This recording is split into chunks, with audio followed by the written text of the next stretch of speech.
Selamat pagi jemaat GKI yang dikasihi Tuhan. Di dalam Pengkhotbah 5 ayat 9 dikatakan, siapa mencintai uang tidak akan puas dengan uang, dan siapa mencintai kekayaan tidak akan puas dengan penghasilannya. Ini pun sia-sia.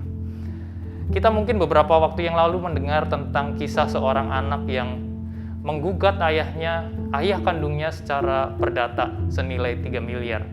Gugatan ini dilakukan hanya karena masalah rumah. Ketika kita dengar berita ini, mungkin banyak di antara kita yang geleng-geleng kepala karena tindakan si anak ini. Inilah faktanya, bahwa keserakahan akan memenuhi hati manusia dan apapun akan dilakukan untuk memenuhi keserakahan itu.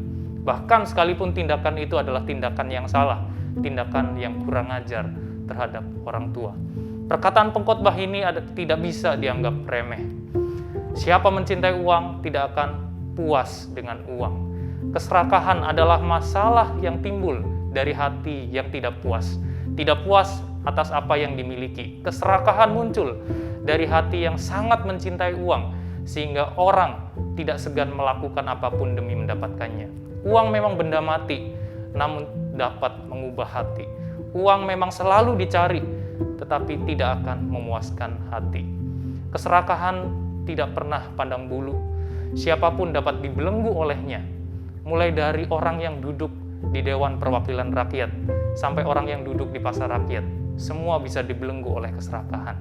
Dari orang dewasa sampai anak-anak dapat dibelenggu oleh keserakahan.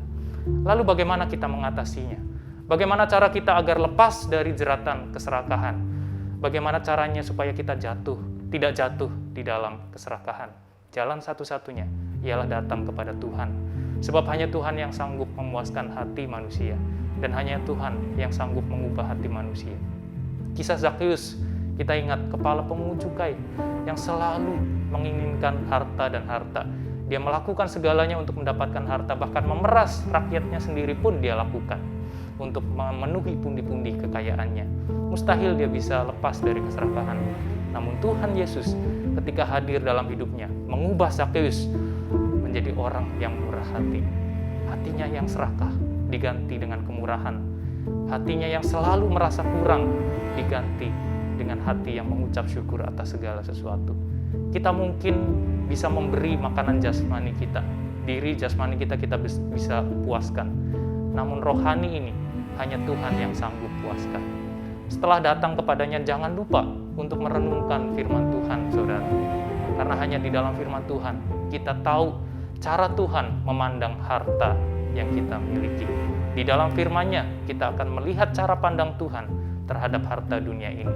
Kalau dulu kita berpikir bagaimana caranya harus memperoleh kekayaan, dalam firman-Nya, kita diajar bahwa kekayaan apapun harus diperoleh dengan cara yang benar.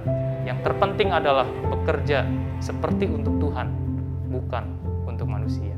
Kalau dulu kita berpikir harta hanya untuk memperkaya diri, menyenangkan diri, dalam firman-Nya kita diajar, harta dipakai untuk berbagi kepada sesama.